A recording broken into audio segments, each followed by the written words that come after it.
How are you, brother? I am not good. Why you not good? You know, vegetables are so costly these days. Yes, you are right. Onion price is too high. Tomato is also expensive now. True. Every day, the price is going up. It's hard to buy all vegetables for the family. Yes. I hope the price comes down soon. Hello, how can I help you? What did you need today? Need some tomatoes and potatoes. Do you have them?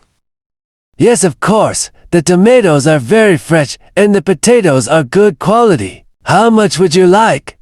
Give me 1 kilogram of tomatoes. And 2 kilograms of potatoes, please. Sure. Anything else you need? Yes, some green chilies, please. And some cucumber. Here you go. That will be 200 taka in total. Okay, here's the money. Thank you. Thank you, please. Come again.